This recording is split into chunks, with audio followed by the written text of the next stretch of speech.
All right, we are live. Welcome to Untitled because you never know what topic we're going to get into. We're mostly sports from in the paint. And by the way, let me introduce myself. My name is R. Jones, and I'm joined by my main man Dom, from originally from the Bronx, but now he's in the Carolinas. He's chilling. He's got that cap on. I'm loving that cap, brother. It's a good looking cap. Thanks for joining us tonight. How you feeling? Good, good. Let's roll, baby. Let's roll. You already know. The first thing on the docket tonight, we got to talk about this Damar Hamlin situation. He just got medically cleared by three specialists recently. And I think back maybe about a month or two ago, he announced already that he was going to come back to play football. I got to tell you, right off the bat, Dom, I am totally against this. And there's people out there's going to be some detractors going to say, oh well, this is the modern age of medical, and they're doing such wonderful things and blah blah blah blah blah. I honestly, all that talk I don't care about. I just don't care. I have an issue with him going back to, dude, the sport isn't everything. Okay, I get it. You're competitive, you want to be out there, I understand. It's like a faded once great boxer that wants to get back into ring and compete and whatnot. No, you're done. And then when they get knocked out 3 or 4 times in a row, it tarnishes their career. And let's not even mention like CTE, brain damage, and whatnot. Come on, enough is enough. Enough is enough. You know what I'm saying? I'm gonna let you speak real quick, and I'm gonna bring our brothers in afterwards. So, This is, what do you? Mm-hmm. or I would say this is a new level of crazy, but I got to think of what it is. It's Right. the NFL. Mm-hmm. This kid probably hasn't made, but what? I don't know what his contract status of it was, but Yeah. we know how the NFL is. No Mm-hmm. guarantee contract. I don't think he's been in the league long enough to collect any kind of pension going down the road. Probably not. So, in some cases, I hate to say it, Mm-hmm. it's like pay or don't get paid. And Mm-hmm. what's his outside goals outside of football? That's always a question with the NFL. Are these guys? Right. I don't know what college he went to. I don't know what degree he had. If I knew what we was talking about, I probably would have did a little more. I just think this is a new level of crazy. Yeah. But you know what, he's been cleared by doctors. I play a lot of things. I don't play a doctor. Right. On in the paint or television. So right. I gotta lean toward the medical gurus, but yeah, I mean, I get it. It's a new kind of crazy, R. It is, man. I'm totally against it. And against it. Let me bring my brothers in. You got my man Dave. I know you can't be here too long, but thanks for checking in tonight. Welcome to Untitled. Good evening, brothers. All right. And also coming in, hey, my brother. young man, my man Craig. How you doing, Craig? It's been a minute, brother. Good to have you back on. Yeah, I've been busy. Yeah, I understood, man. Understood. As you guys probably heard, we were talking about this whole Damar Hamlin situation. What are some of your guys' thoughts? All right. Well, I'll start it off. I'm against him playing, and that's just me. My personal reasons. Dom, as Dom said, I don't know what his situation is. I know that anybody who has reached that level of sports, professional athletes are very competitive, and they're this is what he's done for probably more than half of his life. So I understand the feeling of wanting to get back on the field, especially someone that young who really, I'll be honest with you, I hadn't really heard of him until this incident. So he was still making a name for himself, and I'm sure that in his mind he wants to be known as a football player, not the guy who died on the field and was brought back to life. Right. So I get it, but I just don't feel good about him playing. It's not something that I want to see. And as Dom said again, I'm not a doctor either, but you wonder if they had his interests at heart, or the bigger picture, the story of the team and this great comeback of the player. Everybody knows who he is now, and what a wonderful story this could be. I just don't know that the risk is worth it, and it's not something that I feel comfortable with. Right. Okay. Well said. Well said. Also, we got Bishop. Your mic is live. Welcome. But I'm gonna give our brother Craig the chance to speak on this situation.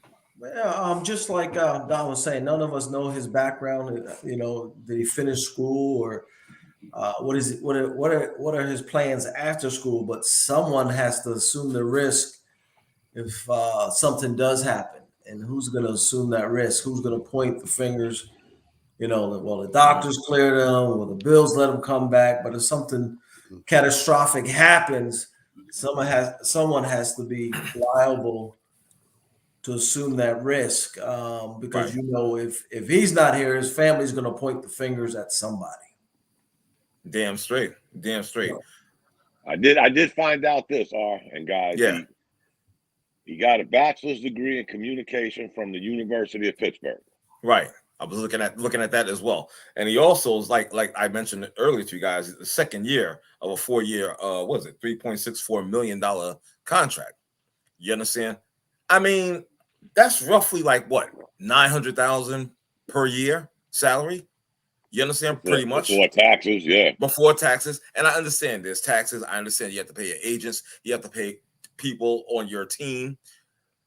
Even so, that's still a nice chunk for a startup. You understand? You can go on tour, speaking engagements. I'm sure you could line that up for a certain amount of money. You have seed money to start something on your own. You understand? And not be hurting financially. So there is life after football. That's if you manage your money correctly. And I'm sure you have people that could do that. You understand what I'm saying? So I don't know, man. I just think that he's a step away. Not to cut in, but again, this is Dave. These are conversations we had. The NFL. It's not just the NFL. It's some of the players too. They get one contract and they got 6 cars in the driveway.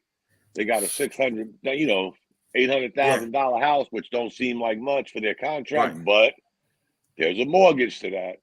And then all of a sudden, 2 years later, your career, like even if this guy didn't get hurt, fellas, we've seen this movie before. The NFL cuts people faster than a Porsche going from 0 to 60. Right. So I can't blame his agent and his family. Some of these young men I don't get it, guys. Not with the NFL. If it was a Major League Baseball contract, I'd be like, go out and get your 5 Ferraris. Exactly. You know what I'm saying? But we're not. Yeah. Where's my man Bishop? Bishop, you all right out there? Yeah, I'm good. Oh, okay. I'm good. I'm just listening. All right, I hear you with that. Well, I mean, first I would have to ask: is this contract guaranteed?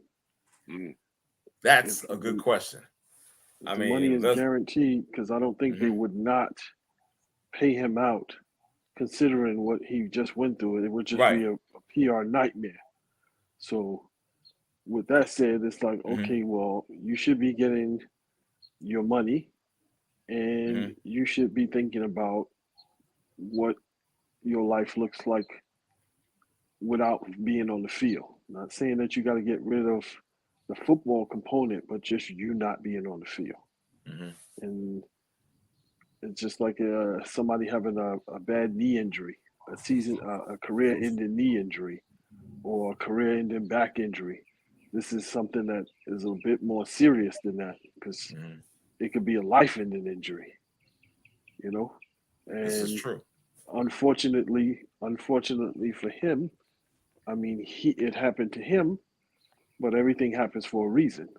And you can't just scoff and say, okay, well, I'm going to test the hands of fate. I died on the field once. It's not going to happen again. So now your body is kind of like, okay, well, maybe you don't get hit directly in the chest. Maybe you get hit someplace else and your heart stops. You know what I mean? So it's just like, I don't know if I would want to take the risk.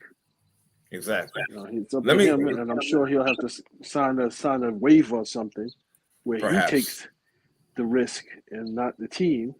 And then if something happens, it's kind of like, well, he decided that this is what he wanted to do, and blah blah blah blah blah. So it relieves us of any liability. And it's like I don't. You still probably would get the money that you originally contracted for, and then try to figure something else out afterwards. Let me interrupt you and read something real quick. Excuse me, read something real quick about his contract. It says his contract contains a standard split that allows Buffalo to pay him at a lower rate if he lands on the IR, but the Bills reached an agreement with the NFL and the NFL Players Association to pay him in full. Right. Yeah, I read that. And that's $3.64 million, I think. Yeah, exactly. In full. Right, in full. Exactly. So in other words, to queer all out, because I think we're all on the same page. If he was to quit playing yesterday, he's guaranteed $3,640,000. Right. That's what the Bills said, not us. Yeah, exactly. They're willing to pay him outright. Right. Wow. And again, it seemed to be this occurred out of like a perfect storm. You understand? Of being hit at a certain level. You understand? It was just these components. They all matched up, and it was the perfect storm for him to suffer that cardiac arrest on field. I did read something. I think it was him that released some of what the document. It was where he got hit. Right. Which was so odd for, like, I hate to say it, the chances of this happening again are probably, 1 in 6 million or something crazy, they said. But, for sure. But what was the chances of it happening? What was the chances of it happening, period? Thank you. Right. Was he that 1 in 6 million? Yeah. Right. I mean, there's always got to be somebody to give you that one in anything. So, go home, take a nap. Yeah, something. Sit your behind down, and like Bishop said, listen, you don't have to be on the field. It could be football related, where you can still have a career, make pretty decent money, I'm sure. He's got a degree in communications. Right. And he's a great story. I'm thinking about what Dom mentioned earlier about, the conversation we've had, and this is the NFL.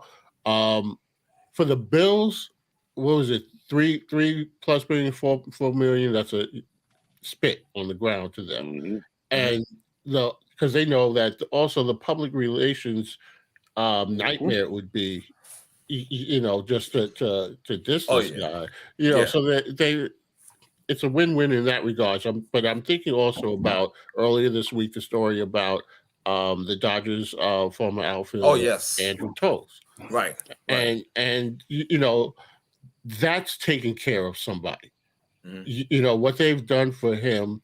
He hasn't played for them. He's not going to play for them again. 2019, and they re-sign him so that he can have medical coverage. Right. That, and nobody and his story was nowhere as big as DeMar Hamlin's story, but the Dodgers, it's the organization too. Dodgers have been a good organization, right? Historically, but this is, to me, putting the person before the story. But with Hamlin, listen, ultimately, it's his decision. If it was my son, if it was my loved one, I'm not dealing with that again. Right. We're going to do something else. Yeah. Forgive me for saying, could he strike the iron while it's hot? He got a degree in communication. NFL Network, ESPN, Fox Sports. Yes. Right. Could he just strike the iron? Who would turn him away for a job? Whoa. Back up. You said Fox what? It ain't nothing Fox. Nothing Fox. I'm just saying, Bishop, let's not get into sports networks where he can strike the iron Jesus. Right. while it's hot. I mean, who would turn him down? Yeah. With a sense. NFL Network. Look who they've hired in the past. Years. I mean, of course. We're not talking about heart problems. We're talking about life problems. But you know what? NFL Network still gave him a shot. You know what, David? I want to commend you because you hit on something, and it was like a light bulb that just appeared over my head, man. I'm gonna say something that I don't know. I think this guy's being selfish. I think he's being selfish, and because you said about the family, you understand, like you don't want to see that happen again. You understand? Yeah. What about your family, dude? I'm like, yo, you're gonna put them through the mental stress of having to worry about you and about having this cardiac arrest happening again down the line. No, absolutely. That is something that I looked at, as a father. Right. I looked at that and his family, what they went through, just not even knowing if he was going to live in that moment. And then who knows, the time afterwards. We're talking about that moment to experience something like that. We watch the game is over, we turn it off. But for them, it's never off for them. No. And I'm just thinking about it is selfish, but I also think that's immaturity.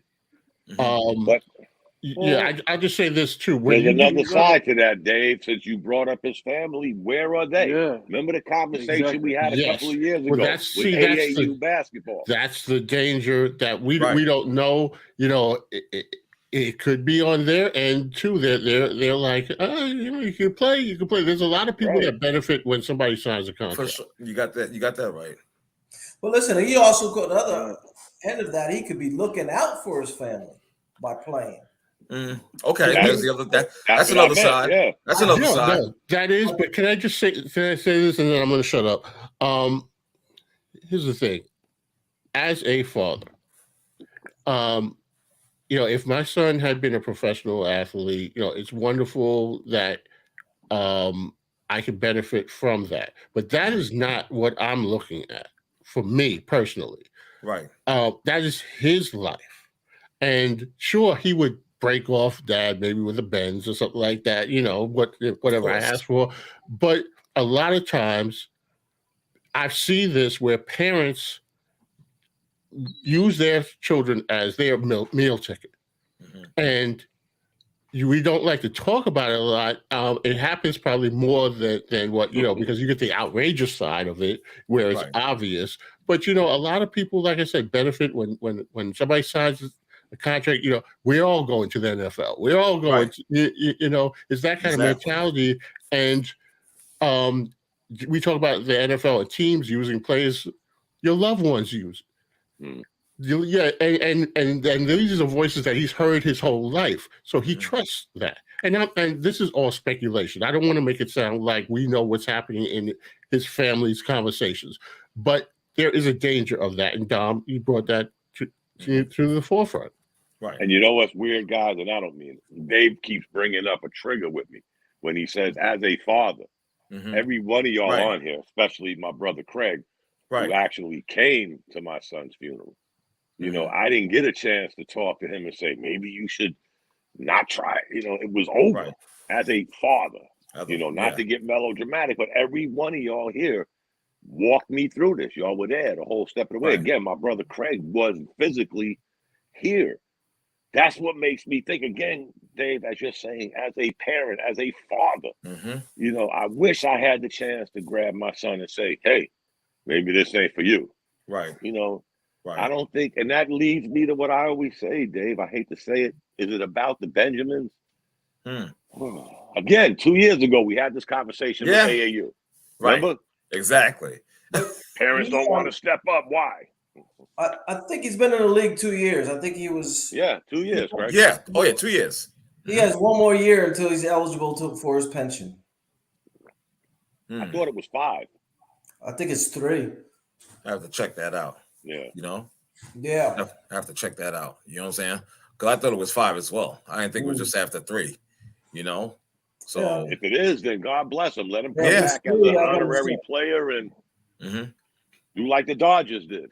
Yeah, exactly. But again, guys, baseball, I'm not saying that because I'm a baseball guy, but baseball happens to treat, again, because of the union, let's keep it straight, they happen to treat their people, I hate to use the word more humanish, if there's such a word, where the NFL has never done the human thing. I'm sorry. Maybe you guys, I'm the wrong guy to talk about this. Y'all know how I feel.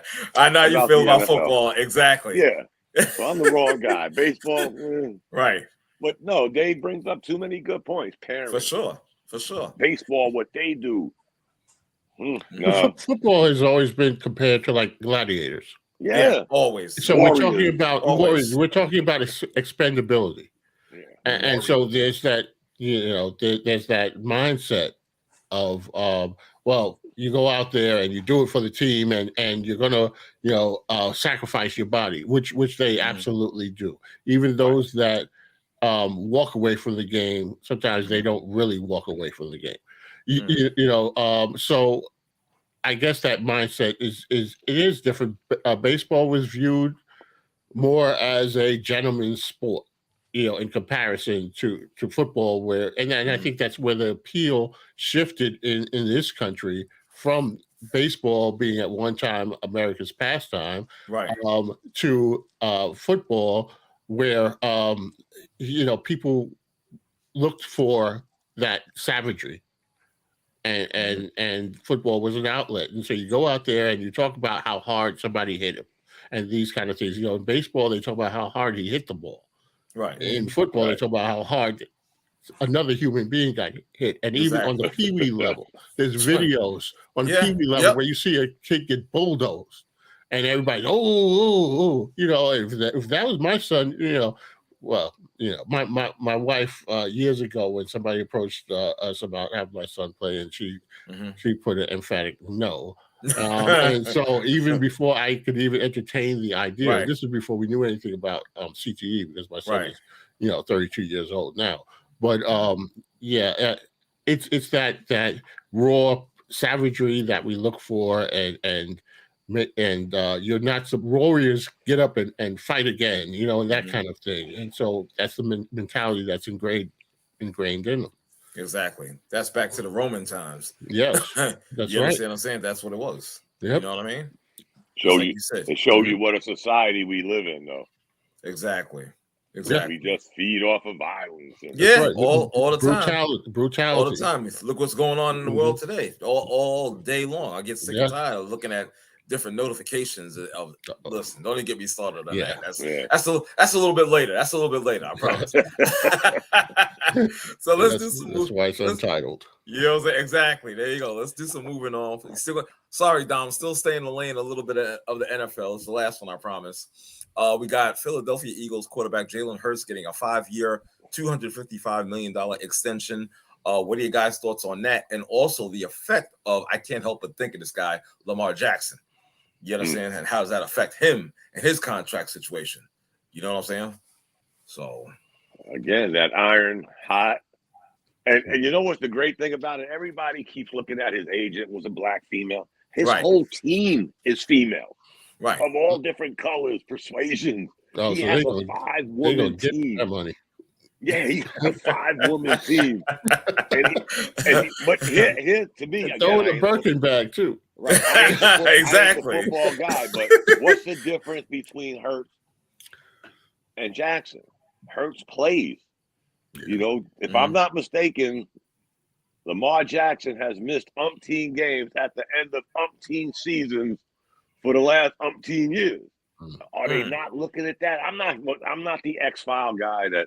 Okay. Well, R wants too much money, so we're gonna send Mulder and Scully out to get him. No. Exactly. I mean, is it about his injuries and his unavailability? I mean, how long has Lamar been in the league? I mean, it hasn't been more than 10. It can't be more than 10. No. You understand? 6, something like that. He's still a young man. You understand what I'm saying? I think he's like at the big. Well, he's in his. Let me see if I can put this right. He's in his potential, but he's not at the end. If you get what I'm saying. Yeah. As a young player, as a young black quarterback, we know he has potential, and we've seen that. Right now, I think he's like kind of in his prime. He should be in his prime. You understand? He's not an overage. No. Yeah. So 26 years old. 26 years old. I get it, Dom. I mean, he's had injuries and whatnot for a few years. I get that. But at the 5 same years time, in the league, 2018. Yeah. And a former MVP. You know what I'm saying? I don't think that talent is going anywhere anytime soon. I just don't see that decline in him, which he can't garner a big money contract. Now, when I say that, should he get like the same as Hurts? I think it should be in the ballpark. I don't know if he should top Hurts, but it should be in the ballpark. But guys, I always say this, y'all are the football guys. Mm-hmm. This should have happened before Jalen Hurts. Right. Let's be honest. Yeah. Oh, no question. It should have happened before that. Yeah. Right. Oh, no doubt. Or he should have threatened them before this. Mm-hmm. Get rid of me. First of all, to me, again, the non-football guy, the Ravens never put nobody around him. It's amazing this guy won the MVP. I was just about to get on that, Tom. You just took the words right out of my mouth. You really did. Give me my money or let me go. I mean, look at what Snowman, the pain in the ass, is doing. Aaron Rodgers, of all people, $50 million. Right. I don't like you, R. I don't want to play with you no more, R. Right. But I'm gonna take my $50 million. Well, I ain't giving back Jack. And it's amazing how Philly built a squad around this guy in this short period of time. Now, exactly. Compare that to Lamar Jackson in that situation. It's ridiculous, you know. And we ain't supposed to be giving kudos to Philly. We're all New Yorkers except for my brother Craig. Right. He's from PA actually, but we don't give kudos to Philly. Not as New Yorkers.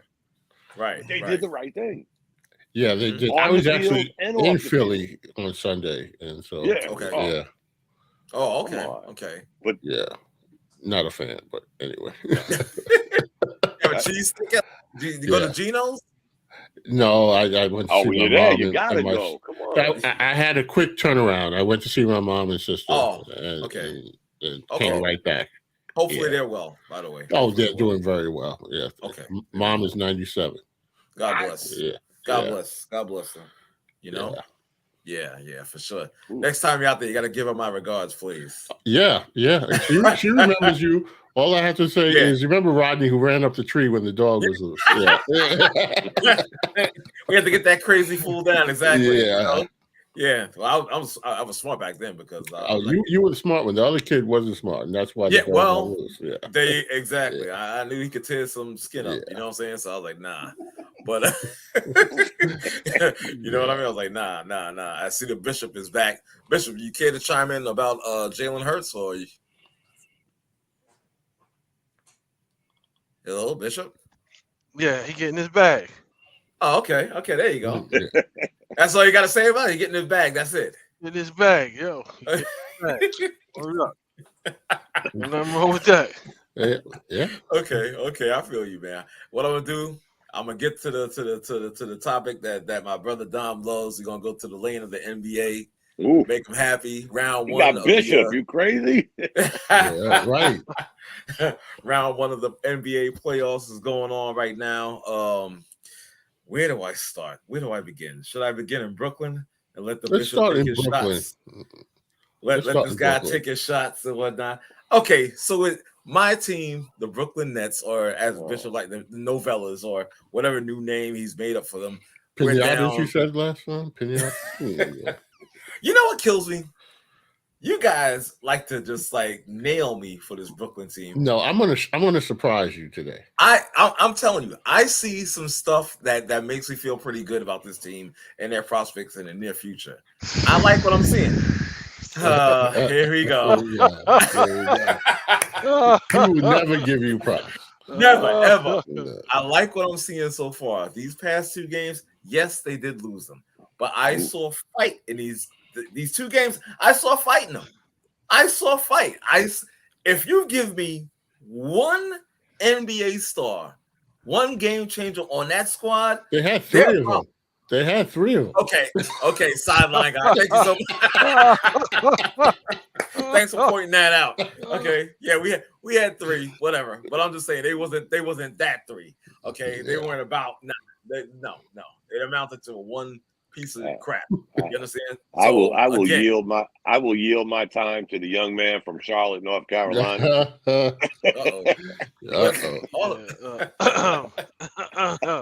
Yeah, well, wait a minute. I think I'm getting that Max 611 internet. Yeah. Yeah. I'm sorry to burst your bubble there, proverbial bubble. Yeah, you like what you see, It's like, dude, where do I begin? Yeah, It's where like, do you begin? if you're on a shitty team and you're putting up numbers, guess what? You're still on a shitty team. And it's like, okay, Whatever. Mikal Bridges is putting up numbers. That's because nobody's focused on stopping Mikal Bridges. Now, if you put his name on the whiteboard and say if you put his name on the whiteboard and make a concerted effort to stop him from scoring, who else do you have on that team? You're not even watching these games. So I'm watching these games. I'm watching these games. Okay, who else do you have? It's like even if Mikal Bridges scores 30, and the other kid from Phoenix scores 30, who else do you have? That's 60 points. Who else do you have? And that's the top. That's the two of them balling out, giving you 30. Who else do you have? Nobody. No, Cam Johnson. Who else do you have? Nobody. So stop it. It's like, no, I'm not gonna stop it. Don't feel good about it. I got a little intel because I'm in Brooklyn every day. Mm-hmm. Ben Simmons is going to come out and do a Willis Reed. Okay. I forgot he was on the team. So did I. To be honest. I think he forgot he was on the team too. But, I think they're going to trade Ben Simmons for a WNBA player. Go ahead, get your jokes out. It's all good. Guys, I got to admit, y'all been here. How many times have I defended Ben Simmons? Right. A lot, yeah. Can't do it no more. Nah, and I get it. I get it. Like I said, you saw my post. It said he's engaged. Yes. To himself? Not in sports. yeah. Not basketball. No. To himself. Who's engaged to? No, it meant that he was in the gym. He was working out with weights and stuff like that. Yeah. Yeah. Okay. All right. Right. I think Ben Simmons has. I don't know if anybody's ever been in a relationship where there's this constant like push and pull and nobody was willing to submit. It's like a dysfunctional relationship. I think that's where Ben Simmons is with his basketball career. Yeah. So he's been allowed to dictate and say this is the position that he's gonna play, and because he's not allowed to play point guard, it's gotten to a point in his career where he doesn't have the skill set to be a point guard. No team is going to allow him to play point guard. So instead of him accepting the role that is there for him, he just refuses to play. He just refuses to play. And you can say whatever mental issues or whatever. Dude, you're not in Bosnia. You're not in a war-torn country. Yeah. You're playing basketball. You're playing basketball. Your life is not dependent on this. Like, nobody's going to die if you play, if you get a rebound, if you score. It's basketball. It's a game. At this point, he should just like pair off with a Kardashian, one of them. At this point, don't say that. No, I know because he is completely. No, and I hate to say it, but at this point, he's completely useless. So you might as well pair off with one of them. Don't they like ruin people's career? They don't take people already ruined. I don't know. I don't want him. I don't want him. No, I'm saying no. He's too damaged for them. They usually like they like to drain damage you. Yeah. But to Bishop's point, dysfunctional. We know us, 4 of us on here know we're dysfunctional every morning when it comes to our Texas. Right. So and we're not in the boat of Ben Simmons. I mean, we have fun with it. Exactly. I can't defend him no more, guys. It's over. This guy's making what, Bishop, $40 million? Yo, it's one of those things where it's like, if I can't do it the way I want to do it, I'm not gonna give me my ball. I'm not gonna play. I'm not gonna play. Okay. Here's where guaranteed contracts go horribly wrong. Yeah. Right. Yeah. Now you're stuck with it. You notice he's not asking for a trade because he don't want to play nowhere. Yeah. Exactly. If I'm not mistaken, his contract ascends. They descend, it ascends. Yeah. Mm-hmm. So he got it made. He got it made. Even Craig shaking his head. It's like, I say all of that to say, stop trying to fool yourself into thinking there's I'm not light at the end of the tunnel. There's a rainbow. There's not, dude. You're gonna laugh hold on for a second. He's gonna laugh at me. You asked who we had. Okay, there's your boy Dim Goofy, as you like to call him. Yes. Him. There's Cam Thomas. There's him. I'll even put what's that guy? Edward Sumner. I'll put him out there. Okay. I'm not saying these guys are scoring 25, 30 points a night, but damn, can they give me 10 to 12? I think they can. So again, saying to you, it's not that bad. What is weird though, guys? I like my brother Bishop. them.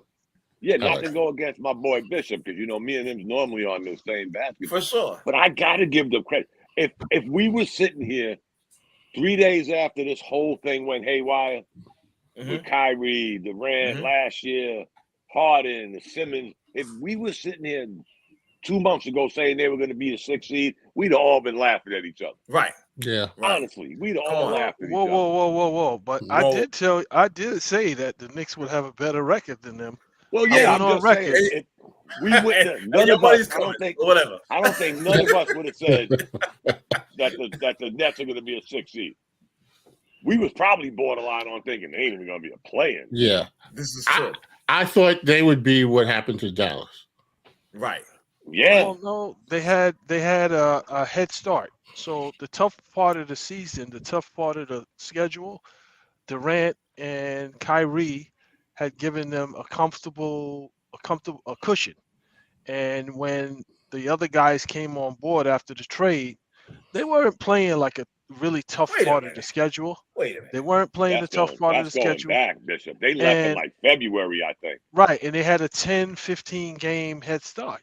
Wait a minute. When they left, they were like, nah, son. I'm not trying to hear that. I think they were the 3rd seed, the 3rd or 4th seed. Exactly. So they had a pretty comfortable lead. Again, Bishop, with everything they lost, if they was the 3rd or 4th seed, we're talking February to end of April. Maybe 11 weeks, 12 weeks. Right. Come on, man. At least 3 or 4 of us on here was like, man, they ain't even going to be a player. Like somebody said, they was like Dallas getting ready to happen. Right. So I give them that much credit. Who did they beat out? But I'm saying, who did they beat out? They beat out Miami. They beat out Chicago. So Miami is going through a metamorphosis. Atlanta, this is their 3rd coach in like 2 seasons. Who else? Chicago. So Miami, Chicago, they beefing with the coach.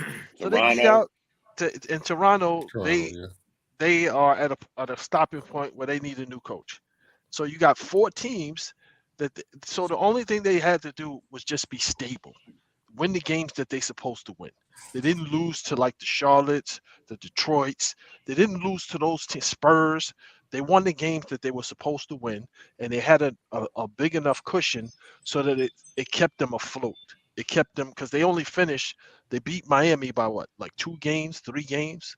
So they were at a point in the season and in the schedule. And okay, fine, kudos. I'll give you a hand clap. I'll give you an ovation.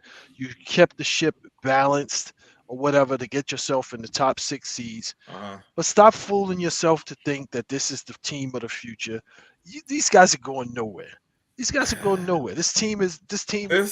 organization is a pure example of the true hateful nature. I don't know, without the hate. Without the hate and without piggybacking off of, you got to think, guys, after what happened, there's other people that witnessed it. Do I want to be a part of this?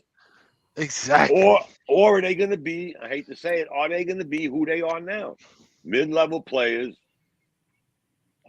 If they were in Brooklyn, guys, if they weren't in Brooklyn, in New York City, we wouldn't give 2 you-know-whats about them. We would say, man, the only thing I remember about Brooklyn is they fell off really quick and never accomplished none of the stuff they said they would. Yeah, that's going to be a stigma. I like you guys, but I think Bishop made some good points. I mean, the question would be, if this was their roster in November, would they, and this is what they had throughout the whole season, would they be a 6 seed? No. Probably not. But then again, the Eastern Conference didn't fall the way a lot of people thought it would fall. It didn't, but I don't think you're looking. I think you're looking. If anything, they might be in the play-in position. Right, 1, 2, 3. I would say yeah. Milwaukee, Boston, Philly. Yeah, they're going to be somewhere in the top 4. Okay. And we said this during the season, guys. Everything after that was like, throw it up in the air. Let's see where it lands. I gotta slightly disagree a little bit. The Knicks was a 5th seed. I gotta slightly disagree. Maybe not 6, definitely 7. They're gonna secure a spot. That team is constructed. Oh, the playing skill. I'm sorry. Yeah, fine. Yeah, playing. I saw that happening, but again, guys. So what happens in the off season? I'm a Knicks fan. It what took happens in the off season? It took the Knicks a while, not me a while. It took the Knicks a while for me to say, I don't think they're going to be a player. And y'all know I'm a Knicks fan, right? But they were so topsy turvy that if the season would have ended in February, they might not even have been a play-in. It's true. They kind of hit pay, but then again, guys, it's all about the Eastern Conference was kind of wacky, man. I'm just being honest. You had teams that we thought were going to be, and that's going back to when the Nets had Kyrie and Kevin Durant. Right. They was the 4th one. Brooklyn, Milwaukee, the Nets, Philly. They were the 4 locks. Anything after that was like, okay, Dave. Right. Who you got? Right. Yeah, flip a coin. You know what I'm saying? Pretty much. Yeah. You know. Yeah. So, and you putting your faith in the fact that Miles Bridges or whatever. I like Miles Bridges though. But I'm just saying, you putting your faith in the fact that this guy is going to lead your organization. It's like, dude, once they start double teaming him and making it a concerted effort to stop him from scoring, you're going to find that same guy that was out there in Phoenix, who was like on the wing and maybe might get some fast break points or whatever, but in a half court set, negative. There's nothing that he can do because he can't really shoot like that. Some nights it's like some nights he's on, some nights he's off. So but I think he was still averaging like 16, 18 in Phoenix. Hell of a defensive player, runner-up. But that's because 16 and 18. But I'm saying 16 and 18 in Phoenix because everybody was focused on Devin Booker and DeAndre Ayton, and so he was getting the crumbs. He was getting the crumbs off the table. All right, well, he scores a corner three-pointer because he was shooting three-pointers from the corners. He scores a corner three-pointer. Who cares? So the way they're constructed now, who emerges going into next season? Who emerges as a leader on that team? Bridges is going to be. He's going to be until teams say, okay, well, you know what? We want everybody else to beat us. Let's stop this guy. Then now you got Curry. You got to be relying on Curry. You got to be relying on that. You got to be relying on what's the other shooter? The one who's always the Joe Harris. Joey Buckets. Yeah. Joe Harris. When he's playing.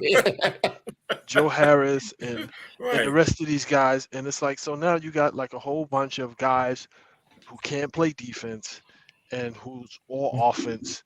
And that's just not going to work. You know what? No. Because you got how many teams you got? How many teams you got in the East? You got Boston, you got Milwaukee, you got Philly, you got Cleveland, and now you got the Knicks.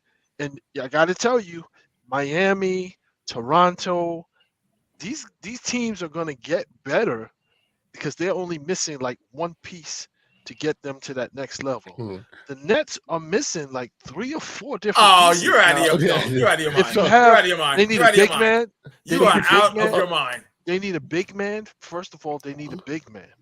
They need solid scoring, and they need defenders. What they have now is a bunch of perimeter shooters.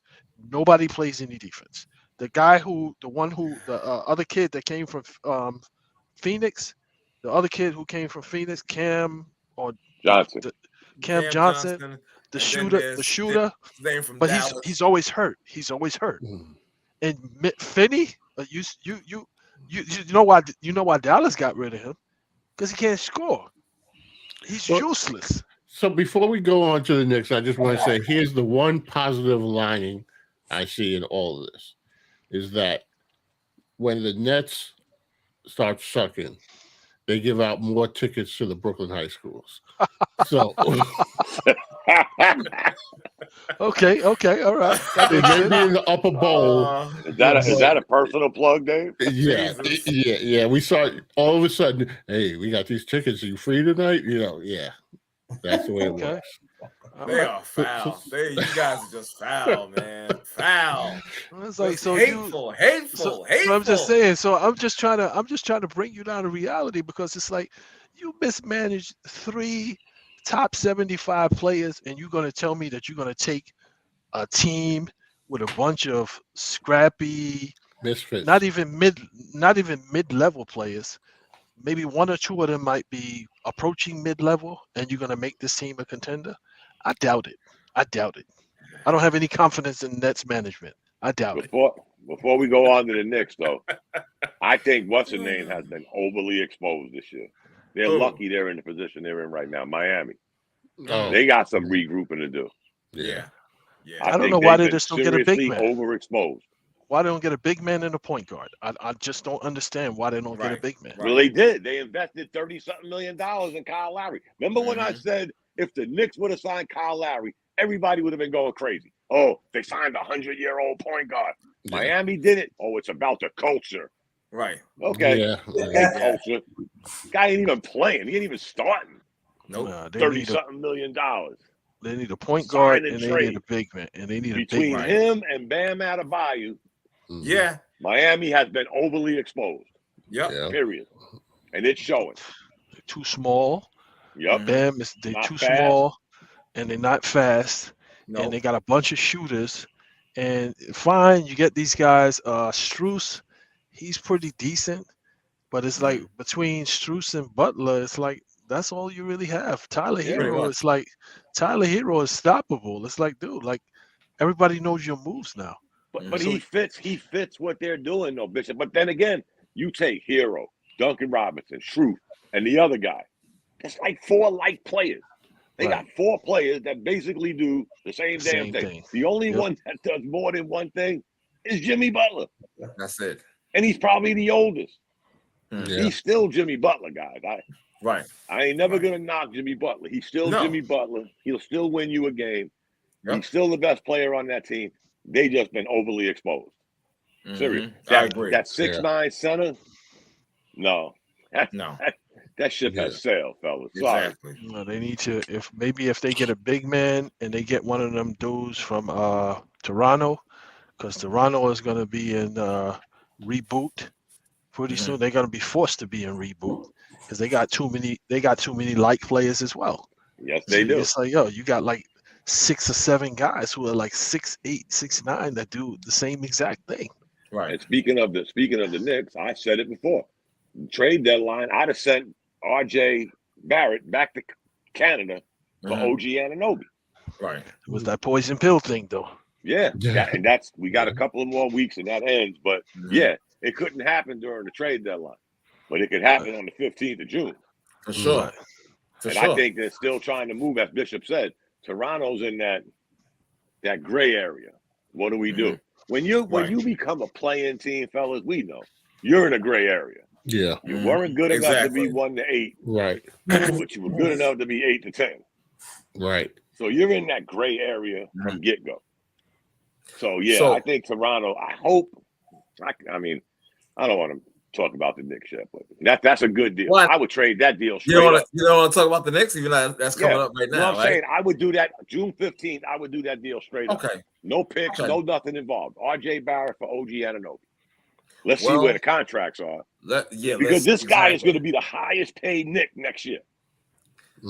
But he is going to be right now. I can tell you right now, he's becoming the target of negativity among fans. He did it himself, I've seen it. We didn't do it. I've seen it on social media. Yes. He's been a target. Me and Bishop were ahead of the curve. Yeah. 2 seasons ago. Me and Bishop were way ahead of the curve. Yeah, you were. We can't say – I did the math today, guys. He's like 10 for 33, 1 for 10 from 3 in the playoffs. But all everybody's saying is he's 22 years old. Well, okay. He's over 300 games, 4+ years, 4 years plus playoff. Right. And we're still saying He's 22 years old. Oh, but wait. I always ask the same question, guys. What has he improved since he left Duke? But here's the thing. Yeah. Here's the thing. And this is what I see a lot. A lot of people say, oh, every year he's improved slightly. No, he hasn't. But I'm telling you. Telling you. I keep seeing these people say they won't say it to me. So numbers don't lie. People lie with numbers. So the crazy part about it is they had 2 instances where what he's supposed to give, it was shown. And when Austin Rivers was here in New York, and they benched Austin Rivers. The reason why they benched Austin Rivers is because Austin Rivers he played D, he could hit a shot, he could create for others off the dribble, and that pretty much put the spotlight on what we were not getting from RJ. I think when they bought Josh Harden, and that was a Brunson thing, there was a Brunson thing, I think it was kind of like, okay, this guy is not the guy, so let me bring in somebody who's going to give us exactly what we need at that spot. Right. Somebody who could guard positions 1 through 4 potentially, or 1 through 3 potentially, hit the open shot, look for his teammates, create offense for his teammates, and also be a threat from the perimeter. All the things that this guy doesn't do. You notice he used to be up there in NBA minutes played, and it's slowly been brought down. Before it was like 40 minutes. Now some nights it's 30. Some nights it's 25. Notice he's never out there in crunch time. Right. Whenever the game is on the line, he's never out there. He was averaging 35 minutes a game during the regular season. Yeah, and then that started getting cut down. Was only because he played 38, 39 earlier on in the season. Right. Let's just be honest, guys. There's nothing wrong. I think like pushing again. We gotta get over. He was the 3rd pick. We really got to put that puppy to bed because it was a weak draft. After Zion, after Ja, it was. I'll take Dave. Look at that draft now. Yeah, I'll take Dave. Right. But I don't think he or a lot of the fans that for some reason love him, and I don't knock their hustle. I just don't think they understand that somebody has to be Alfred. Somebody got to fuel the car. Somebody got to say, go get him, Batman. Help Robin get dressed. There's always got to be an Alfred. Every team has an Alfred. And that's what – and R.J. Barrett is slowly but surely losing his Alfred status. Thank God. Josh Hart. He lost it. Soon it's going to be Quentin Grimes.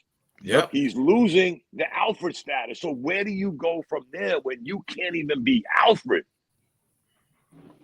Word. And you're going to say to me, well, he's 22 years old. Yeah. 300 games, 4 years, 2nd playoff appearance, and you're shooting 28%.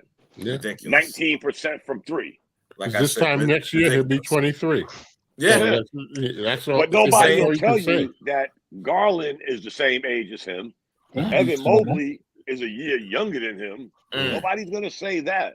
Yeah. Because their age is actually exceeding their status right now. Well, nobody's asking Bishop, when is Mobley going to turn 23? Right. When's he going to get 10 rebounds a game? Nobody's saying that. You like him or not. Yeah. He's doing what he's supposed to be doing as a big man at the tender age of 21 with as much time in the NBA as RJ Barrett. Well, the problem with this guy is it doesn't seem like he wants to accept his role. Right. For some strange reason, he feels like or his camp feels like he should be either that guy or the number 2 guy. And it's like you're neither one of those. Like your game doesn't substantiate either one of those roles. Actually, he is that guy. What guy? Which guy? Which one? Catwoman? he is that guy, but in negative terms, I'm talking about. He is that guy. Yeah. Okay. So it's like when you've been in the league for 4 seasons, and it takes you 17 shots to score 18 points. That's not good. Yeah. No. When you've been in the league for 4 seasons, and you still like your teammates don't come down after you get a rebound because they know you're not passing the ball, you dribble a ball for like 16 of the 24 seconds and then you still take the shot. It's like in season number 4. And if there's a fast break, they don't even fill the lane because they know they're not getting the ball. Right. I actually think, guys, for his benefit, it may be a good idea if the Knicks move him. I think it will be. Yeah. Because we're talking Josh Hart, who the Knicks have to re-sign. Josh Hart, Emmanuel Quickly, and Quentin Grimes.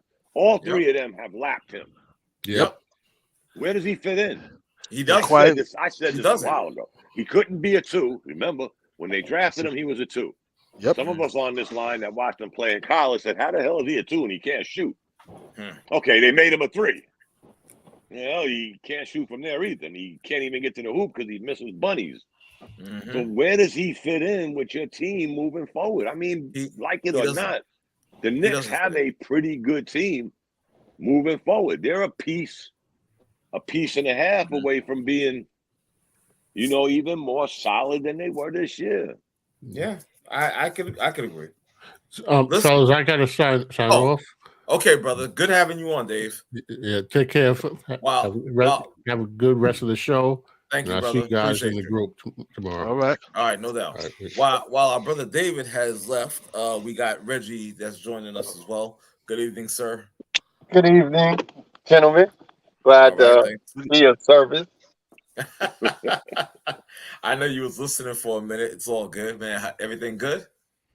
Yeah, had to go pick up a late dinner due to the family miscommunications. Okay. Sometimes it's like that. Sometimes it's like that. You know what I'm saying? Sometimes. So what do you think about what was said about the Knicks, sir? I know you're a Knicks fan as well.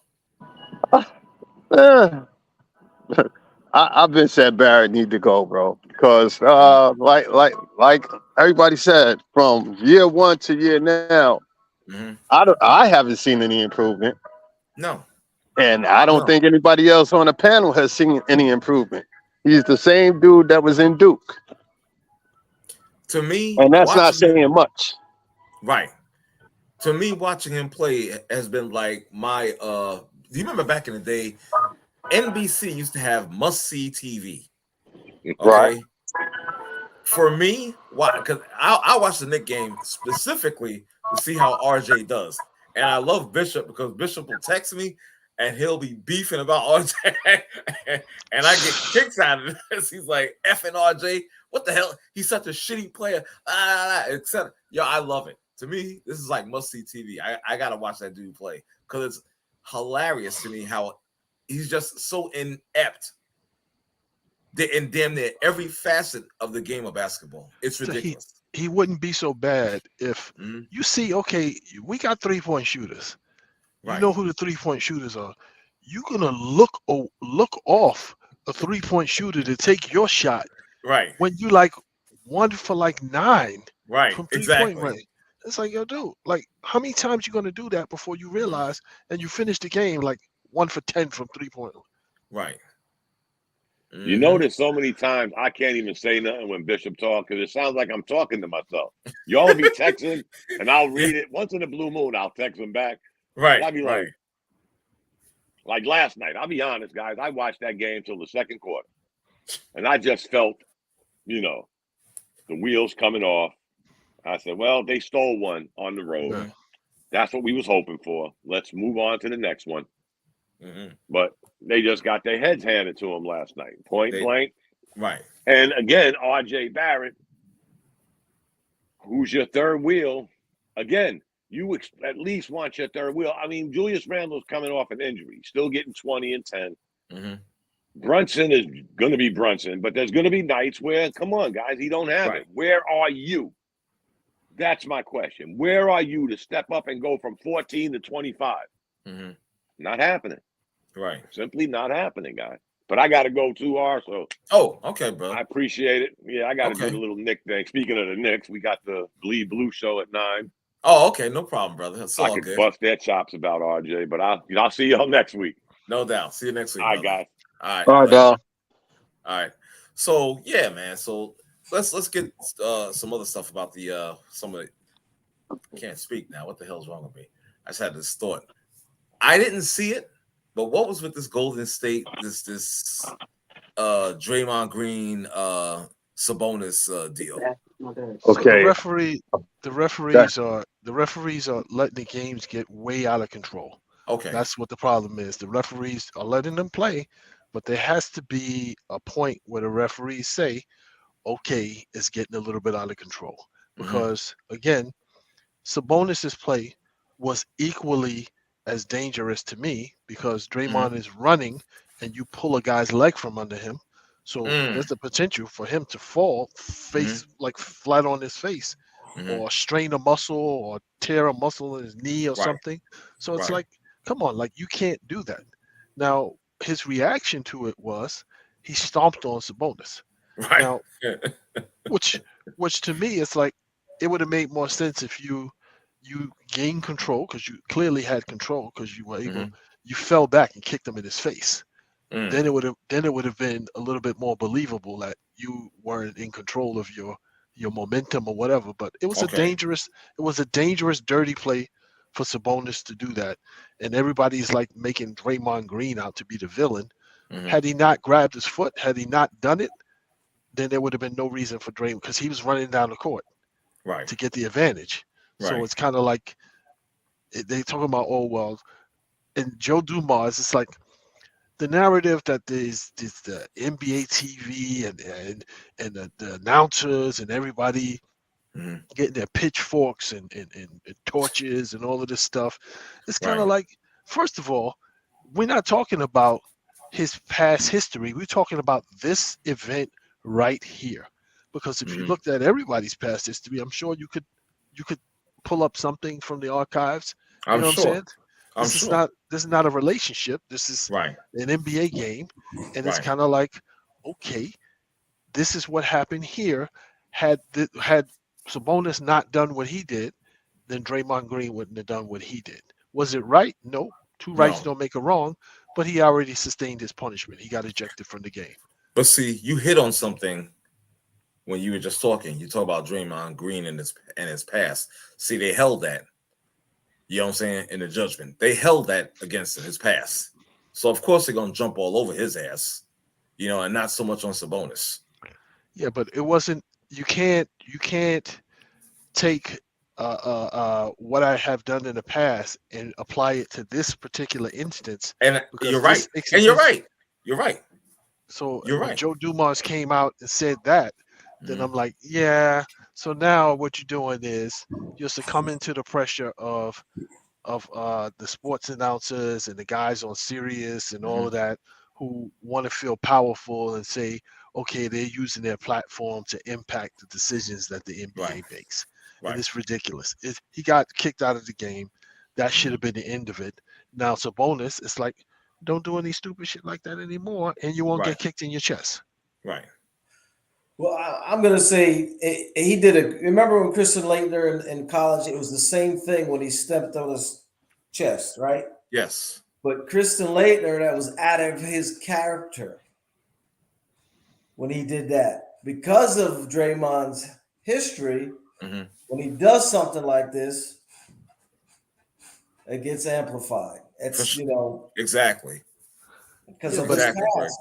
And they're going to hold it. As long as he's in the league, they're going to hold it against him. Yep. But if you're the governing body, you have to be able to see through that when you make your decisions. When you make your decision, because now what that says is you have a bias against a certain player.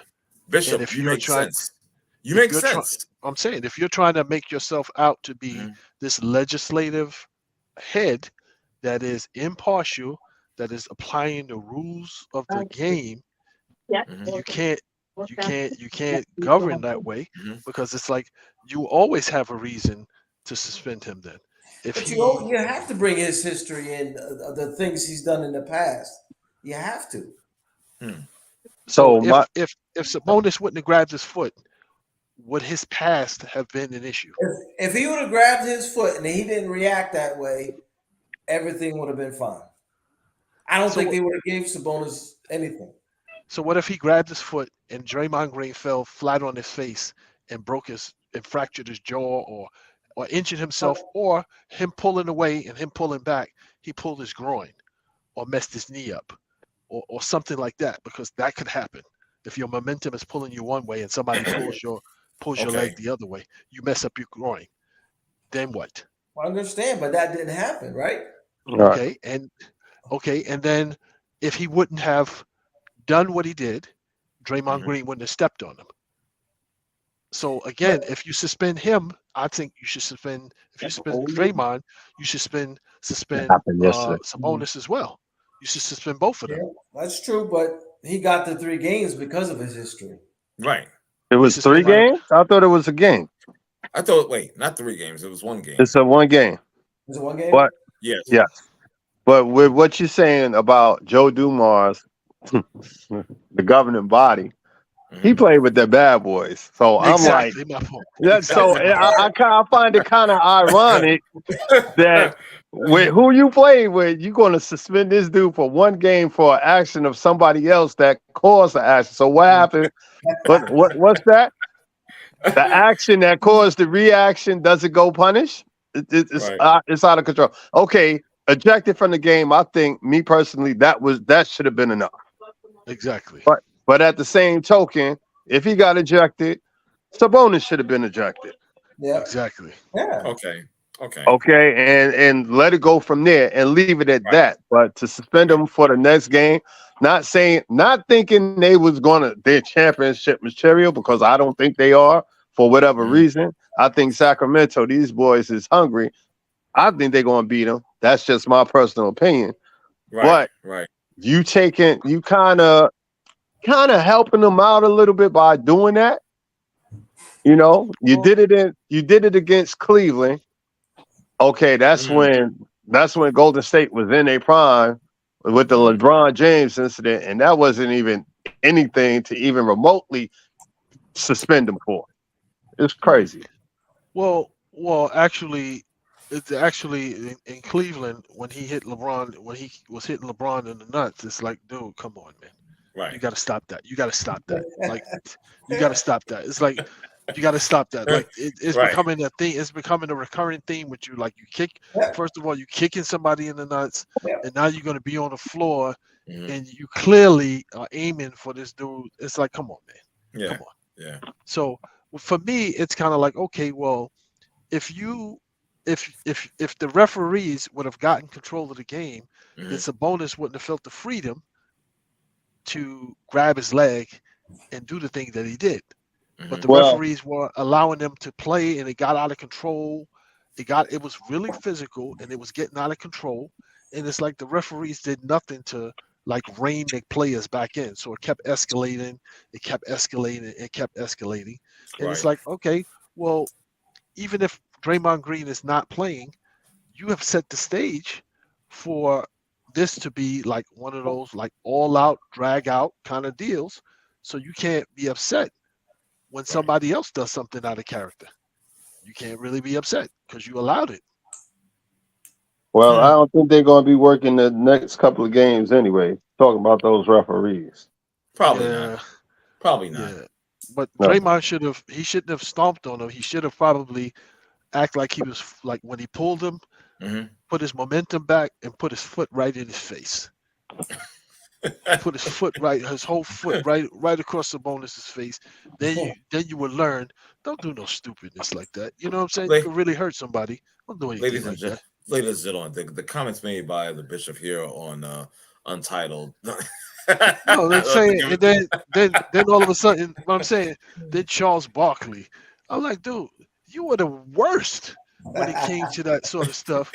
You were like the worst, and you're gonna get on your soapbox and be like, oh, he shouldn't have did that and blah blah blah. It's like, Charles Barkley didn't say that. Well, he was kind of like agreeing with what the panda was saying. And it's like, yo, you should be the one most adamant saying, yo, you know what? He should have stomped through his chest if you're going to do something stupid like that. You know what I'm saying? So it's like everybody just, like I said, everybody got their pitchforks and their torches and, oh, he needs to be suspended. He needs to be suspended. Why? He got thrown out of the game. He got a flagrant 2. He got thrown out of the game. That was enough. Right. Yeah.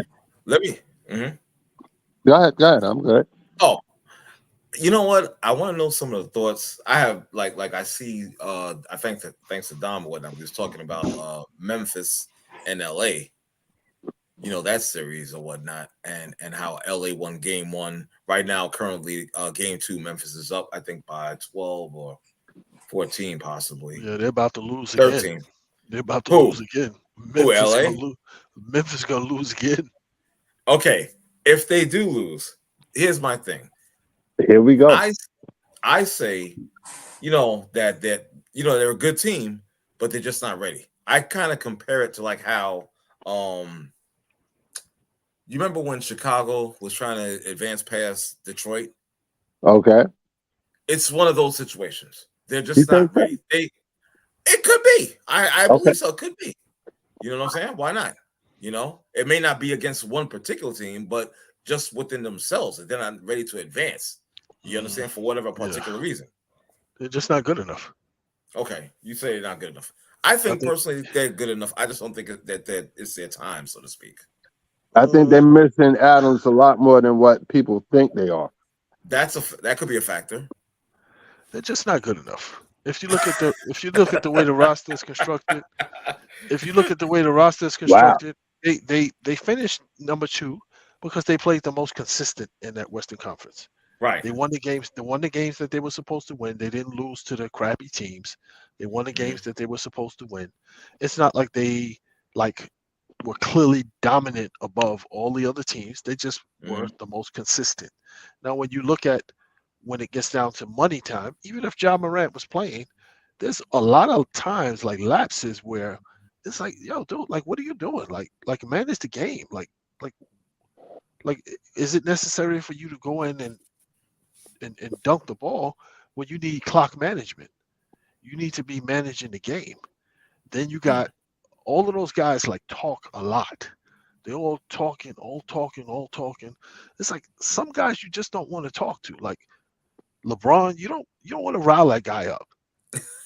You know what I'm saying? Let him do what he's doing. Let him, play basketball the right way. But now you got him out there blocking shots. You got them out there like hustling on defense. You got Anthony Davis blocking 7 shots. You got him coming back out of the locker room after he had a menstrual cramp. You got him coming back out of the locker room. You know what I'm saying? Right. Like, yo, I'm playing. So it's like you riling these guys up, talking, and it's like, just play ball. Just play ball and let the chips fall where they may. And it's like, I think they wrote a check that they ain't going to be able to cash. They get ready to lose in the first round, and I wouldn't be surprised if they get swept. Wow, that's a hell of a statement right there. I would not be surprised if they get swept. They were leading the Lakers by 20-something points, and now it's 9 points. With them calling the timeout because the Lakers are coming on strong. So it's like I wouldn't be surprised. And it's like, okay, Ja Morant's hand is hurting. It's like, is that gonna get better by the next game? His shooting hand. Is that gonna get better by the next game? Probably not. Now, which shooting hand are you talking about?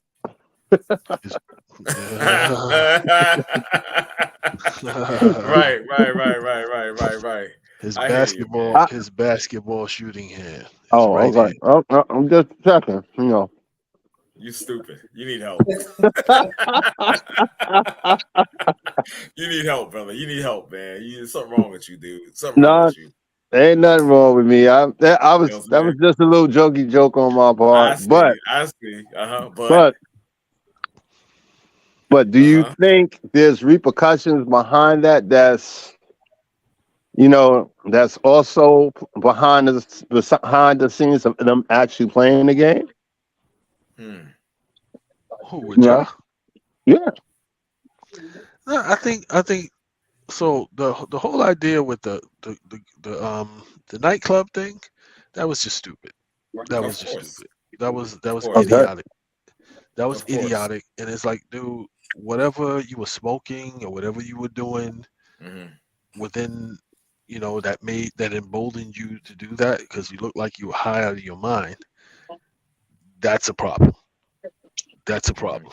Okay, The teenager, to put this foot up the teenager's ass and manhandler. I coach teenagers, and sometimes I feel like that's what some of them need.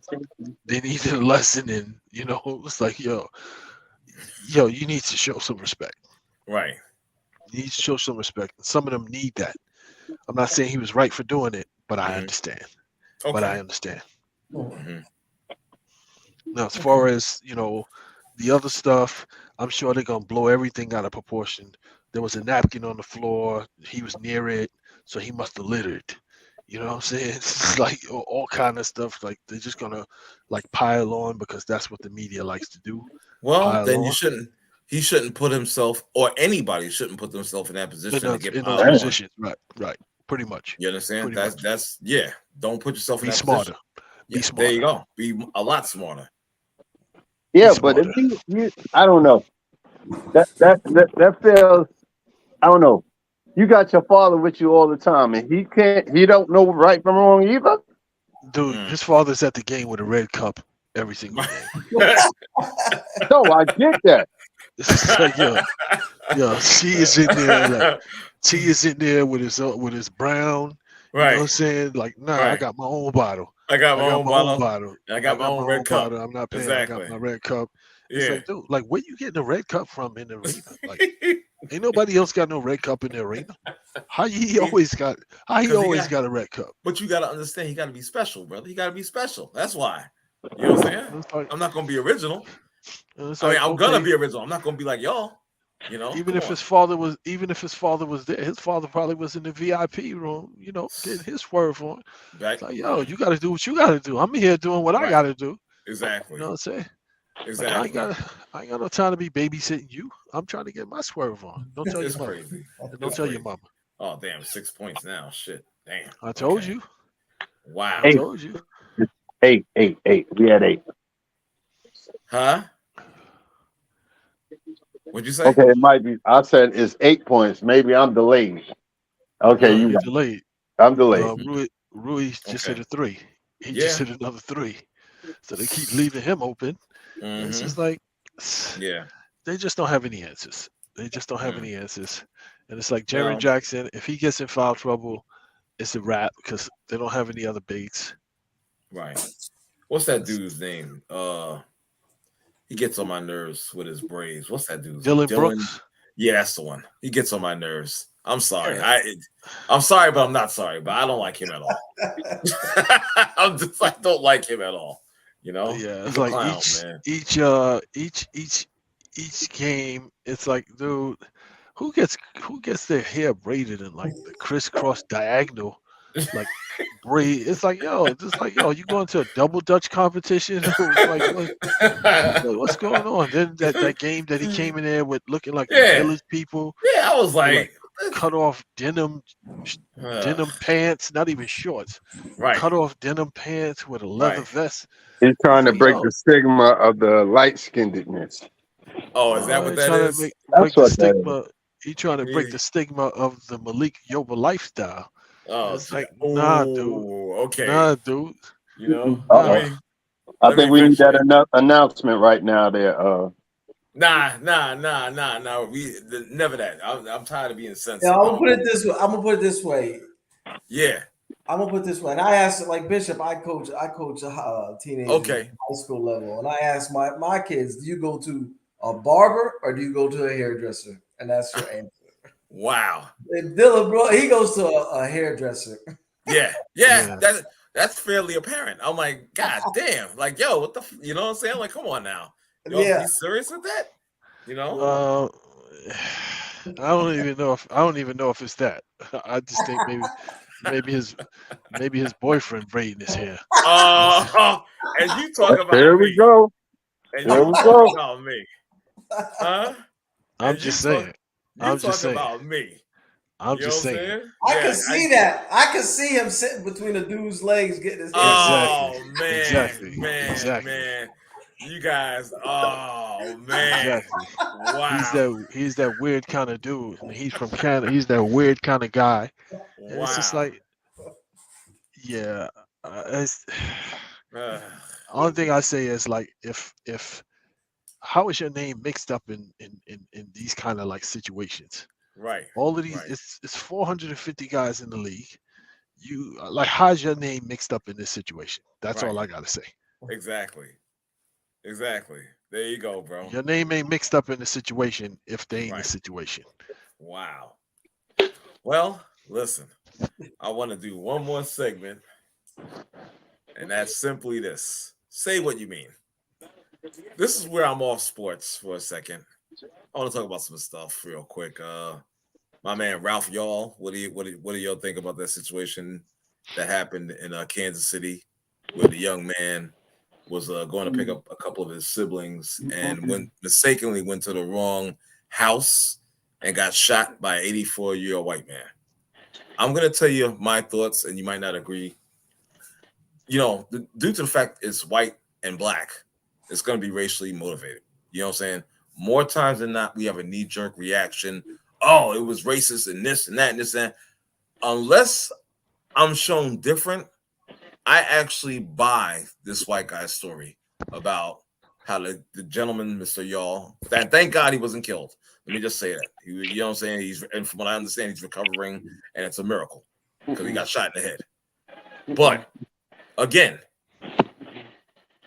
if there is somebody coming into your house, right, and you're elderly, don't you already have that fear in you? I'm just saying. Okay, can I answer that question? Okay, go ahead. So you never opened the door. You shot through the door. So there was no threat of any sort of confrontation. Somebody rung the bell. You simply, it's like if somebody's coming to solicit. Right. You say, nope, not interested. Nope, wrong house. And that's it. And I get that. I get that. But then again, we don't know this gentleman. We don't shot know him. Parent. No, you shot him. No. I'm talking about the guy. The 84-year-old suspect. Yeah. I know. So I can speculate. Okay. And I can speculate as well. We don't know. We don't know what his state of mind is. We don't know the paranoia in him. When you say, okay, well, I was in fear for my safety, you shot through the door, you opened up the door, and then you shot him again. So is that fear or is that vigilantism? Did he or is that something else? And shot him again? Yes. So is that fear or is that something else? Okay. Is that fear or is that something else? Well, you know what? You changed my mind. I didn't know that last part though. So if you're sitting at home listening to Fox TV all day, and they're telling you that they're coming to get you, they're coming to take your house, they're coming to take your women, they're coming to take everything that's yours, they're coming to take it, and then this person appears at your door. And you shoot through the door. And then you open up the door. You are such in fear. Then you open up the door and you shoot him again. Is that really paranoia or is that something else? Well, you know what? Since I put myself out there, I'm going to stay out there. I'm going to play devil's advocate for a second. Let's say if it's me and I shoot somebody through the door. Maybe I need to see a body and shoot him again to make sure the job is finished. I'm just saying. Listen, I'm gonna put it out there. So what are you in fear of? What are you in fear of? What exactly are you in fear of? I want to make sure if I shot him, I shot him. Okay, that's it. That's it. I'm just trying to understand it. I'm not super, wait, don't laugh. I'm not Superman. I'm gonna make sure I shot him. Exactly. I'm not Superman. I can't see through the door. I gotta open the door. And once I open the door and shoot him again. I'm probably gonna plug him again. All right, Colin Ferguson. This dude is hilarious. Okay, saying. So from what I understood, he did open the door before he shot. I'm not 100% sure he shot through the door. Okay. I'm not 100% sure. He shot through the glass. He shot through the glass and the door. So What kind of glass was it? Was it a glass you could actually see through, or was it one of Stained, those, like stained or whatever. or not even stained? You know, where it obstructs. Mm-hmm. You can see, but you really can't see. Mm-hmm. Okay. All right. So my opinion, this is just me. Mm-hmm. 84 years old, Mm-hmm. Kansas City, Missouri. Mm-hmm. Okay, let's start there. Okay. I All think I right, see where you're going, but go ahead. 84. So, in what period of time did he spend most of his life in? Mm-hmm. Okay. All right. Right. So, I hear you. now, if he is in the new, if he is remotely watching the news, you see, he probably reading what's going on. Mm-hmm. Like shit, let me join the fucking crowd. I'm 84 years old. What's the fuck gonna happen to me? Hmm. I don't know. I'm not going to sit here and say that was his intent, but Mm-hmm. shit, I got the complexion for the protection. I'm gonna do it. Once you pull the Okay. trigger, your intent is to shoot somebody. Once you pull that trigger, your intent is to shoot somebody. So if you had it in your hand and you said, "Hey, you got the wrong address. Get away from my door before I shoot you." Listen, what you guys made sense. I'm not going to disagree with you. I'm just looking at the other side of it as well. You understand? Yeah. I'm going to look at the other side as well. And I could be, and I'm probably wrong for that, but it is what it is. I'm just saying, again, we don't know this man's mental state at the age of 84. Yes, he was growing up probably during a racist period. Well, when is that? Never, ever. You understand? A racist period in this country. But I'm just saying, at the same time, we don't know the level of paranoia, his mental state at the time. I'm just saying, let's We not don't need always. we don't need to unless we trying to charge him with first degree murder.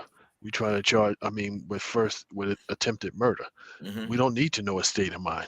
What we need to understand is he shot somebody through the door and then he opened up the door and shot them. He attempted to murder someone, and it's like, okay, well, what his logic was, Mhm. I was afraid.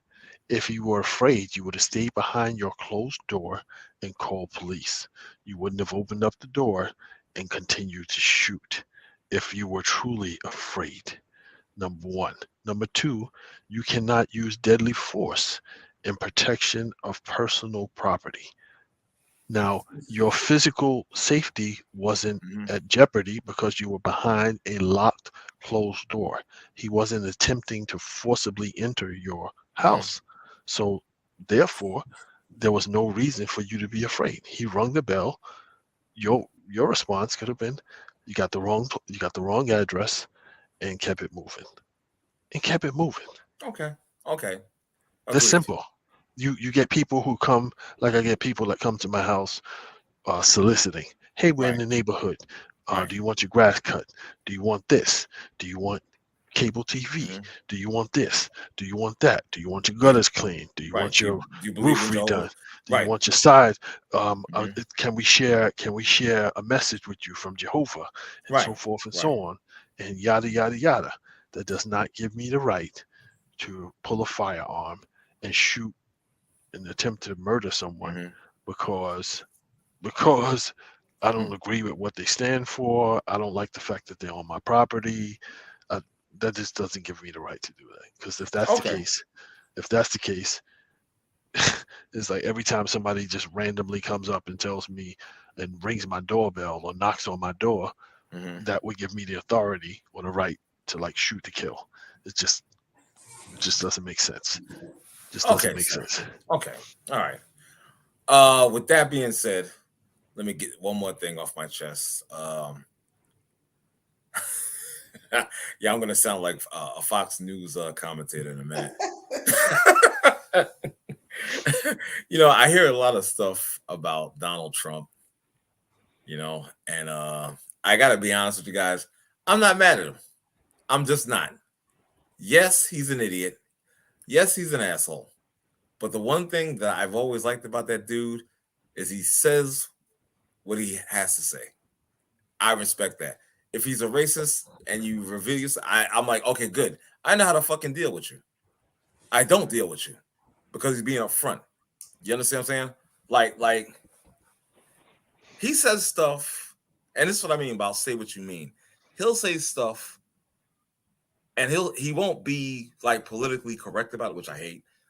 You know, he'll say it direct and out there, and people label him crazy, this, that. Meanwhile, while they're saying that, they feel the same exact way, but won't have the guts to say it publicly. You know, I'm for like if I want to stay here, but I'm just saying the thing is like, listen, why shouldn't you take care of your backyard first before you give millions of billions of dollars overseas? Clean up your own backyard first. Yeah. Yeah. What? So you take what that clown says with a grain of salt. I'll tell you that. I'll say that because it's just like when I'll take you back, I'll give you an example, a prime example. When the slave masters used to use the Bible to justify their having slaves, and the justification for you to be subservient to them, they would use the Bible to do that. It's like if you say to me, well, you need to take care of home before you go out and do anything else. It's like, dude, there were how many millions of people who died here at home because you chose to lie about something that would have, if you would have told the truth, would have not put so many lives at jeopardy, so many lives lost. So that's not taking care of home. So when you say take care of home, it's like they knew about this whole pandemic thing months before we knew about it. Okay. And then even afterwards, you still lied about it and said it's just a flu or it's some kind of Democratic conspiracy to make him look bad politically. Again, taking care of home. So don't talk out of both sides of your mouth and say take care of home when millions of people needlessly died here at home because you didn't want to look bad politically. Take care of home when you gave billions of dollars away in PPP loans to your friends, to your churches, to the churches who are supporting you, and so forth and so on. And you telling me take care of home. And you constantly tell, you have your Fox News buddies or all the other people, lace up your bootstraps, work hard, this and that, yada, yada, yada. Take care of home. Nah, dude, you're talking out of both sides of your mouth. Nothing that dude says makes any sense. Fuck that dude. Fuck that dude. See, I'm not giving him any kind of legitimacy, fuck that dude. I'm sorry. No, it's not fuck that dude. Sorry. No. It's sad to say, but it's not just him. Right. Okay. You want to talk about, as he was alluded to, saying take care of home. Taking care of home has nothing to do with the economics. You worry about what's happening overseas for resources that you probably won't ever even get in the first place. This is what that's what that's all fucking about. Oh man. Why are you supplying the Ukraine in a war against Russia? If that's the case, if you feel so strongly about the shit, why don't you just go to war with Russia? Can't do that, right? No, you can't. No, you can't. So it's the little brush fires, Ukraine, Russia, is what's going to start World War III any freaking way. Okay. Just wait for it. It's coming. Believe me, it's coming. It's coming. It's coming, and it's just like the border crisis. You know, when he was going to build this wall and make Mexico pay for it, and the wall still ain't built. Right. You know? But he does say what everyone is thinking. That's what exactly. But you don't For expect that, for You that, you can't be mad at. Nah, but as Yeah, the I'm not giving president him of the it. United States, you gotta. I mean, You gotta Yeah, what? you can't say everything that you think. You Yeah. can't. You can't. I don't. You know what? Personally, I'm a guy that I'm just gonna say what I gotta say, and fuck the consequences. You know, if people get angry, well, you're just gonna have to just get angry. Well, And we could rule you out for president. I could. no, 100%. actually, I'd I be don't want the pretty. job anyway. But go ahead. I'd be actually. I would. You know what? I just might run. As crazy as that sounds, I might. Go ahead. Yeah, why not? I'm a real American. Hell, I've Fuck been it. broke. Why not? I've been broke. My credit's been messed up. I'm just saying. If that clown Santos was George Santos could get into Congress. Exactly. If he could get it in, I'm sure I could do something. I could garner some votes. I'm sure I can. I'm just saying. We like, you know what? We're gonna vote just for cause. Yeah. But they said, what they said? What was the joke a long time ago? What's that?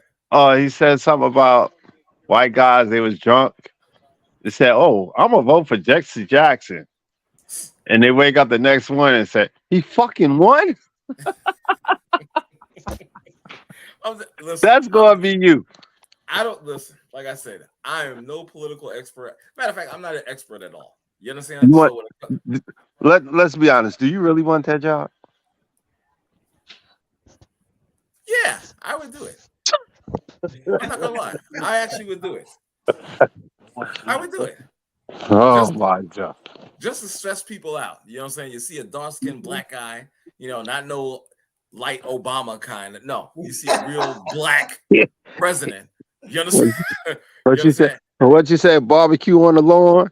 Yeah, there you go. All day, every day? All day. That's right. And the first order of business, I am not having any. No, it won't be no Kamala Harris as my. It'll be a Mexican. So if you try to kill me, you're gonna have. There you go. You're gonna have the cartel right there. Okay. Wow. That's forward thinking. I like that. I'm just saying. And I bet you're not going to invite Iowa's girls basketball team. You better. I think I probably want to be the most politically incorrect president. I would probably outdo Trump. You know what I'm saying? Hey, is Don Iman still alive? I believe so. What are you saying, Craig? It's really not the president. It's the clowns in the Senate and Congress. Yeah, the Congress. Exactly.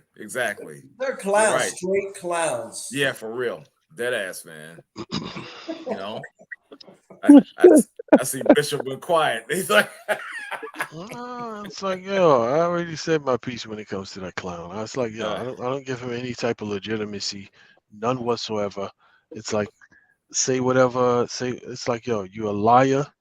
And millions of people needlessly lost their lives following your lie. This is true. Following your lie. I'm not going to deny there's nothing, there's nothing else that you can say to me that I'm willing to entertain. Okay. And it's like the fact that people are still, that means that their racism is supersedes their humanity. And that's fine. That's fine, but just understand, if you open up that Pandora's box, you probably won't like what you find inside, because you got a few races of folks who got a reason to be pissed off, who got a real reason to be pissed off. Okay. Who got a right to some stuff, and you unleash all of that. You probably don't want to open up that box. That's all I'm saying. All right. Yeah. Okay. So on that note, okay, I can take that. So on that note, I'm going to call it a night, guys. Thank you so much for joining me, Craig. Thank you. I'm you know what? Now that I have your email, brother, because listen, with the stuff that happened recently, I my mind was not really all there. So, but now that I got you, I have you locked, so you'll be receiving much more, links from me. Okay, brother. So thank you so much for joining us. Of course, thanks to brother Dom, David, Reggie, and as always, my arch nemesis, Bishop. As always, what? Sometimes the truth hurts. You ain't heard me. I don't care. I'm still standing by what I said. I don't give a shit. Sometimes the truth hurts. Yeah, just like I said, your money's on the way for that other shit. What specifically? You're gonna get I'm gonna tell you right now, he's getting $1 a day for the next 50 days. That's it. But what am I getting that for specifically? Oh, you motherfucker, you already know. Stop. No, I want you to say it. I want you to say it. See, this is the petty bullshit I got to deal with. That's why I'm being equally petty and giving you $1 a day Zelle for 50 days. That's it. You're not going to be out there. You can cash at me. You can cash at me. You don't have Zelle? I got a Zelle, but you can cash at me. You can Zelle me, whatever it is. Okay, that's what I'm going to do. But I'm wondering what I'm getting this money for. Our bet. That's it. That's what was the bet? All right, good night, folks. Have a wonderful evening. Yeah. See that? You see that? I'll never admit. Wait. If you admit it, he probably said you could keep the $50. No, he ain't gonna say it. He wants his money. No.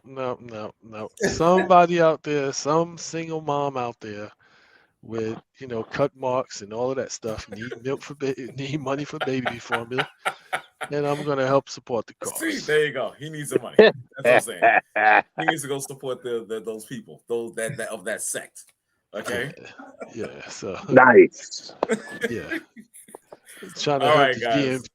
All right. Have a good one. All right, fellas. Thanks again. Appreciate it. All right.